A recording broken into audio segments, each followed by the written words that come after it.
में आगे बढ़ते हैं और बात करते हैं कुछ सेहत के हवाले से। हम देख रहे हैं कि रमज़ान की अगर आमद है तो हम उसके लिए भरपूर तैयारियां कर रहे हैं। जितने भी क्वेरीज हैं उनके जवाब जो है अपने प्रोग्राम के ज़रिए आप तक पहुंचा रहे हैं, क्योंकि बहुत सारे लोग ऐसे सोचते हैं कि रोज़ा जो है हमारी इम्यूनिटी को कम कर देता है, या बहुत सारे लोग शायद मेरा ख्याल है सही सोचते हैं, जिसके साथ गुजरती है उसको पता होता है हमारा मेटाबॉलिज्म स्लो हो जाता है, इम्यूनिटी स्लो हो जाती है और बहुत सारे ऐसी तबीयत के हालात वाक़यात हो जाते हैं जो हमें लगता है कि रोज़ा छोड़ देना चाहिए या कुछ ना कुछ हमारी तबीयत के साथ चलता रहता है। इस हवाले से बात करेंगे। हमारे साथ स्टूडियो में मौजूद हैं जनाब डॉक्टर दानियाल शैख साहब, जो कि लॉन्जेविटी एक्सपर्ट हैं। अस्सलाम वालेकुम सर, कैसे हैं आप? अल्हम्दुलिल्लाह, बहुत शुक्रिया सर प्रोग्राम में आने के लिए फर्स्टली। तो सेकेंडली सर, हम जैसे कि देखते हैं कि रमज़ान एक तरह से आ रहा है, तो उसमें हम बहुत सारे लोगों की रूटीन जो है ना, पहले 5 दिन तक तो हम ठीक रखते हैं, हम नमाज भी पढ़ेंगे, हम तरावी भी पढ़ेंगे और हम रमज़ान में कोशिश भी करेंगे कि हम ऐसे कोई तली वगैरह अशिया ना खाएं। लेकिन जैसे ही पहला अशरा गुजरता है ना, हमें लगता है कि नहीं, अब हमें पकोड़े समोसे चख लेने चाहिए और फिर उसके बाद हम कहते हैं कि हमारी तबीयत ख़राब हो रही है, हमें स्टमक इश्यूज़ हो रहे हैं, समथिंग कुछ ऐसा चल रहा है। तो उन सब पे कंट्रोल रखने के लिए हम क्या कर सकते हैं?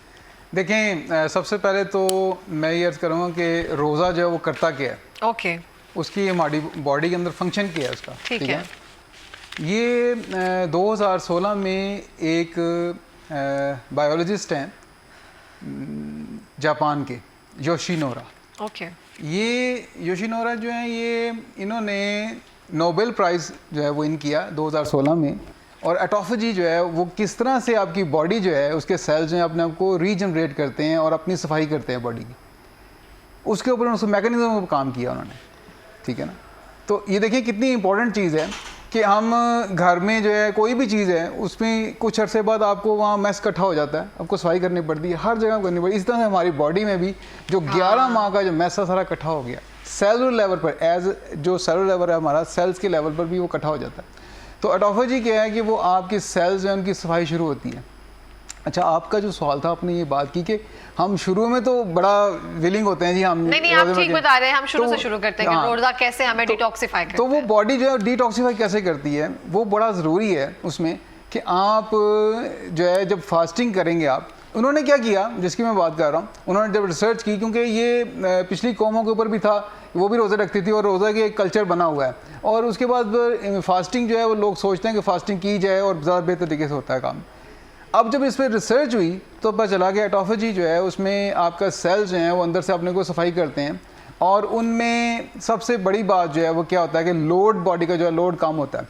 अब इसमें हम करते क्या हैं कि जब हम ग़िज़ा ज़्यादा खाना शुरू करते हैं, हम करते क्या हैं कि फास्टिंग हमने की, अब मार्च में जो रमज़ान आ रहा है 12 से 13 घंटे और 13 घंटे को 54 मिनट का मैंने हिसाब लगाया था कि ये हमारा फास्टिंग टाइम चलेगा।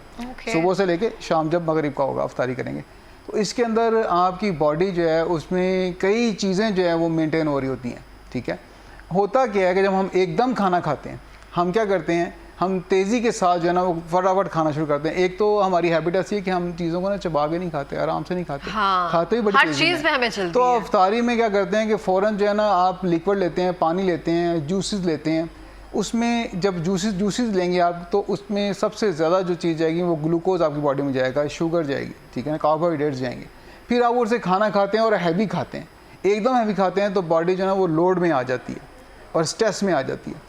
फिर आप देखें, उन्होंने योशिनोरी जो हैं वो जिन साइंटिस्ट की मैं बात कर रहा हूँ, बायोलॉजिस्ट हैं, उन्होंने ये भी रिसर्च की कि आप फास्टिंग भी करें और उसके साथ एक्सरसाइज भी मेंटेन करें, वो भी बहुत ज़रूरी है। आप देखें कितनी बात है कि हमारे दीन में कितनी प्यारी बात है कि हम रोज़ा रखते हैं, अफ्तारी करते हैं, फिर उसके बाद तरावियाँ पढ़ते हैं, और इशा की नमाज भी रात में रखी गई रात में ताकि रखी हम है, ठीक है सेहत ना। के लिए। तो वो ये नहीं कि आप 17 रखते हैं, ईशा की हो गई, और तरावियाँ कुछ 8 पढ़ते हैं, कुछ 20 पढ़ते हैं, जैसे भी है वो तो अपने अपने जो है वो मसलक के हिसाब से लोग करते हैं। मैं कोई ये नहीं चाहता कि मुझ पर जाओगे कि आप इसको प्रमोट कर रहे हैं, लेकिन फिर भी एक रखा गया कि आप उसको जो है वो एक्सरसाइज जो है, बॉडी जो है मूवमेंट में आए, ताकि आपकी बॉडी जो है उसको डाइजेस्ट कर सके, हजम कर सके।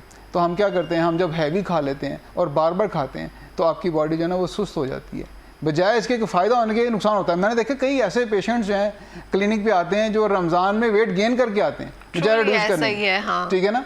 मुझसे बंदा पूछता है कि क्या हुआ है, वो क्या है जी कि उसमें बिरयानी खाई जा रही है, उसमें समोसे पकौड़े खाए जा रहे हैं, उसमें हर दफा जो आपकी फ्रूट चाट खाई, डेली फ्रूट चाट खाई जा रही है। अच्छी नहीं है, खाते हैं नहीं, फ्रूट चाट अच्छी है, लेकिन हम फ्रूट चाट बनाते हैं ना उसके अंदर चीजें काफी ज्यादा डालते हैं, चीनी बहुत डालते हैं, चीनी बहुत ज्यादा डालते हैं, ठीक है, जूसेस डालते हैं उसके अंदर, फिर क्रीम डालते हैं, कितनी चीजें मुख्तलिफ तरह की चाट बनती है ना, रशियन सैलड भी है, इस तरह की भी लोग बनाते हैं।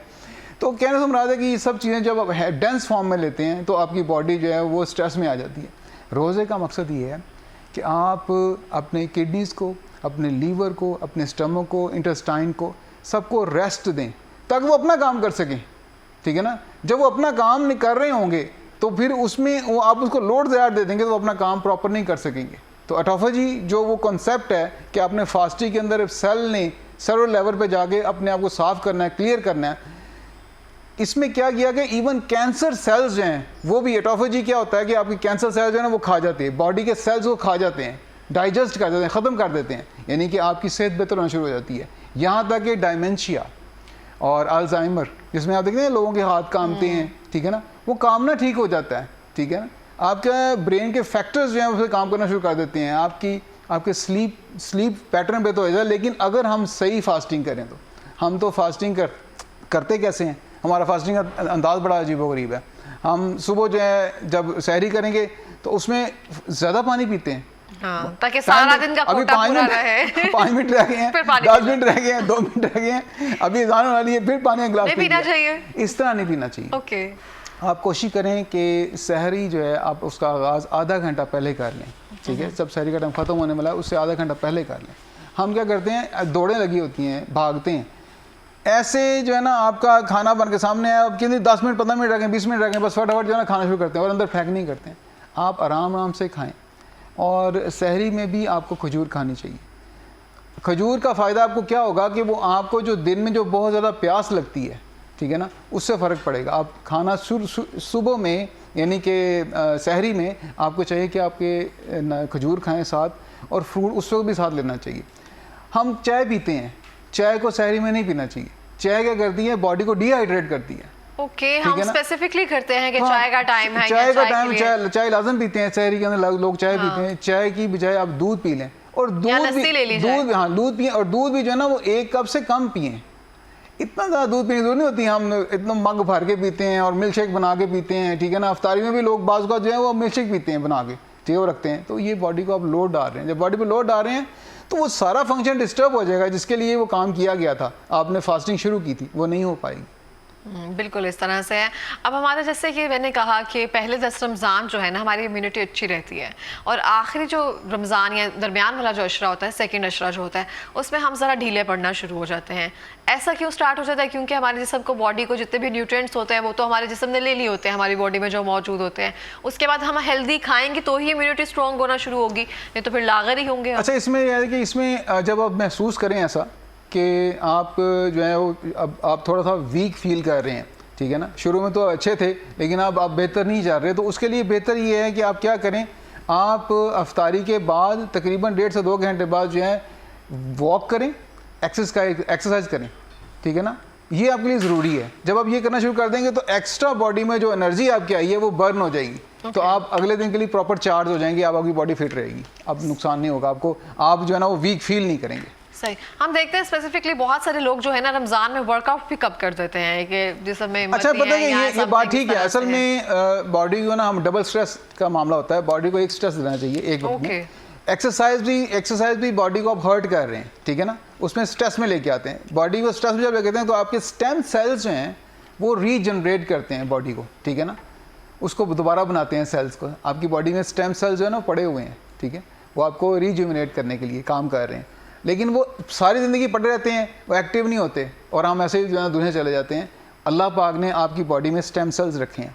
अब जब हम बॉडी को स्ट्रेस देते हैं, चाहे आप फास्टिंग की शक्ल में दें चाहे एक्सरसाइज की शक्ल में दें, जैसे स्ट्रेस देते हैं आप, तो वो जब आप रेस्ट पोजीशन में आते हैं, स्ट्रेस के बाद रेस्ट पोजीशन में आते हैं, जैसे आपने फास्टिंग की, फास्टिंग के बाद आपने अफ्तारी की, अफ्तारी के बाद आप जब लेट गए तो आपकी बॉडी जो है ना वो साइकिल चलना शुरू हो जाता है। रमज़ान आप कह लें कि एक ऐसा मामला है कि इसमें अब बॉडी का जो सर्केडियन रिदम है, यानी कि हमारा जो बॉडी का क्लॉक है, उसको हम रिवर्स कर देते हैं, उल्टा कर देते हैं। हमने तो मॉर्निंग में दिन की रोशनी में खाना खाना है और रात को आराम करना है, लेकिन इसको हमने रिवर्स करना है। रिवर्स क्यों करना पड़ रहा है? क्योंकि हमने बॉडी की सफाई करनी है, उसके मेटाबॉलिज्म को हमने तेज़ करना है, उसको फास्ट करना है, हमने इंसुलिन की रेजिस्टेंस को कम करना है। बहुत से लोग ऐसे हैं जिनकी बॉडी में इंसुलिन मौजूद है लेकिन वो प्रॉपर काम नहीं कर रहे। ठीक है, उसकी क्या रीज़न होती है? उसकी रीज़न ये है कि वो ज़्यादा खा रहे हैं। ठीक है ना, ज़्यादा खा रहे हैं, बल्कि होते जा रहे हैं, इंसुलिन रेजिस्टेंस हो रही है।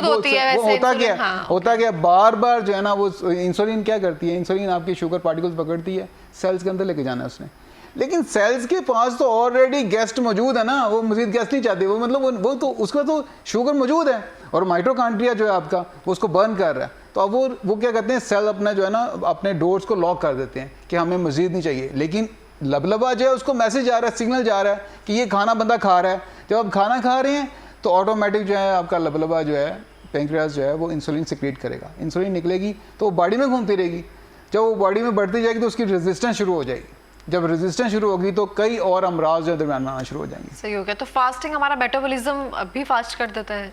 फास्टिंग से आपका मेटाबॉलिज्म फास्ट हो जाता है, उससे ही कि आपके हार्मोन्स बैलेंस हो। सबसे बड़ा प्रॉब्लम जो है ना बॉडी में ये है कि आपके हार्मोन्स इम्बैलेंस हो जाते हैं।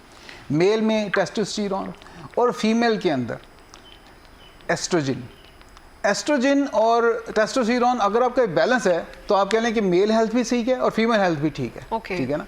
तो अगर आप इंसुलिन, आपकी रेजिस्टेंस नहीं है, इंसुलिन जो है वो बैलेंस चल रही है, जब आप फास्टिंग करते हैं तो आपका लोड बॉडी में कम होता है, तो साथ ही आपके हार्मोन्स बेहतर होना शुरू हो जाते हैं। सही हो गया। तो बहुत सारे ऐसे होते हैं कि एक अर्ली एजेस में तो मेटाबॉलिज्म जो है वो फास्ट ही रहता है, लेकिन 30s 40s में जाके ना मेटाबॉलिज्म हमारा स्लो होना शुरू हो जाता है, जो हमें बहुत प्रॉब्लम देता है कि हेल्थ फैक्टर्स में भी। देखिए उसकी रीज़न ये है, आपने देखा होगा कि बच्चों की कैसी आदत है, बच्चे जो हैं वो आराम से बैठते नहीं हैं, वो एक्टिव रहते हैं, हर वक्त उछल कूद लगाई होती है। आप उनको पकड़ के बैठाते हैं लेकिन वो बैठते नहीं, फिर दोबारा कोई ना किसी ने काम में मगन हो जाते हैं। हमारा क्या है कि हमने कुछ चीज़ें जो हैं वो आहिस्ता आहिस्ता जो है वो माशरे से हम सीखते हैं, हमारे इर्द गिर्द का जो माहौल से सीखते हैं, हम जो है ना वो सोबर बनने की कोशिश करते हैं, आराम से बैठ जाते हैं। बच्चों की अगर आप चाहते हैं कि आप जवान रहें तो आपके अंदर बच्चा जिंदा रहना चाहिए। ठीक है, ये बड़ी अच्छी बात है और हमेशा सुनने में आया, लेकिन बहुत कम जो होता है इसको अप्लाई करते हैं। ठीक है ना, हाँ, बच्चा आपके अंदर जिंदा रहना चाहिए। तो अब ये क्या है कि आप जब बच्चा लाइवली होता है, लड़ झगड़ लेता है, रो लेता है, उसके बाद सब कुछ भूल जाता है, फिर दोबारा आपस में खेलना शुरू कर देते हैं। बड़े जो हैं उन्हीं बच्चों की वजह से झगड़ा कर लेते हैं, बच्चे आपस में फिर एक हो जाते हैं। हाँ। ठीक है ना। तो इसी तरह से जब आपका मेटाबॉलिज्म क्यों आपका जो है फास्ट स्लो हो जाता है एज के साथ साथ, उसकी रीज़न ये है कि आपके अंदर जो है कई चीज़ें आ जाती हैं, स्ट्रेस आ जाता है, सोचें आ जाती हैं, मामला आ जाते हैं, उसकी वजह से आप बिजी हो जाते हैं और आप फिजिकल एक्टिविटी आपकी कम हो जाती है, जिसकी वजह से ये सब चीज़ें आहिस्ता आहिस्ता स्लो। दो चीज़ें हैं, एक ये है कि आपका बॉडी का मेटाबॉलिज्म हाई है तो आप प्रॉपर काम कर रहे हैं। ठीक है, एक ये है कि आप खुद एक्सरसाइज करें, अपनी बॉडी को जो है मूवमेंट में लेके आएँ, अपना पैटर्न बेहतर करें, सुबह जल्दी उठें, रात को जल्दी सोएं, ताकि जो है आपका बॉडी का क्लॉक जो है प्रॉपर तरीके काम करें। सारा साल हमने जितना कुछ भी हम अंदर इकट्ठा किया हुआ है उसे रमज़ान में हम कवर कर सकते हैं। इसमें मैं एक और बात करता चलूँ, आप देखें कि कुछ लोग ऐसे होते हैं वो कहते हैं जी हम डायबिटिक हैं और हम रोज़ा नहीं रख सकते, शुगर लो हो जाएगी या हाई हो जाएगी, शुगर लो हो जाएगी, शुगर हाई हो जाएगी। मतलब ये कि हाइपो में जाने का खतरा होता है। डायबिटिक पेशेंट वो जिनकी शुगर कंट्रोल है, ठीक है ना, जिनकी शुगर मेंटेन है, उनका तो कोई इशू नहीं है। लेकिन हम आम तौर पे हम लोग मेंटेन नहीं कर पाते। हम ऐसे देखते हैं कि हमारी शुगर लेवल जो है ना वो 150 है, 200 है, खाने के बाद तो हम कहते हैं यार थोड़ा और खा लेंगे, इंसुलिन लगा लेंगे या टैबलेट 2 और ले लेंगे। ये नुकसान करते हैं हम। अगर हम उसको मेंटेन कर रहे हैं तो फिर हम रोज़ा भी रख सकते हैं, कोई इशू नहीं है। दूसरा ये कि कुछ ऐसे लोग हैं जो प्री डायबिटिक कंडीशन में हैं, ठीक है, उनको पता नहीं है लेकिन उस कंडीशन में आगे हुए, बिल्कुल ऐसे, ठीक है ना, वो बीज हैं या उनका पेट निकला हुआ है, बैली निकला हुआ है, फुटबॉल बैली है, ठीक है, वो उसमें आगे हुए हैं कि ये प्री डायबिटिक कंडीशन है। फॉर सम रीज़न रोज़ा रखा हुआ है और कोई भी खातून या कोई साहब जो हैं उनका आप समझें कि वो हाइपो में जाने लगे हैं, ठीक है, वो अनकॉन्शियस हो रहे हैं या वो कह रहे हैं कि जी मुझे तो जो है ना बस मैं गिरने लगा हूँ। अगर तो उसकी रीज़न जो है उनकी एनर्जी लेवल की वजह से है, बॉडी में एनर्जी लेवल उसकी वजह से है, तो यहाँ पर एक पॉइंट है, यहाँ पर सेंटर में, ठीक है, इसको रैन बोलते हैं, रैन। ये आपको प्रेंचर पॉइंट है ये, और ये बड़ा ज़बरदस्त पॉइंट है कि आप अगर अनकॉन्शियस हो रहे हैं या आपकी शुगर लेवल लो हो रहा है तो आप इसको प्रेस करना शुरू करें, 30 सेकंड के लिए होल्ड करें, फिर छोड़ दें, फिर प्रेस करें 30 सेकंड के लिए, और मैक्सिमम जो है वो 1 मिनट के लिए भी होल्ड कर सकते हैं। इसको प्रेस करें, ऐसे प्रेस करें, फिर प्रेस करें, आप देखेंगे उसका सांस भी बहाल होगा और इवन अनकॉन्शियस बंदा होगा भी उठ जाएगा। इसको इमरजेंसी पॉइंट बोलते हैं हम।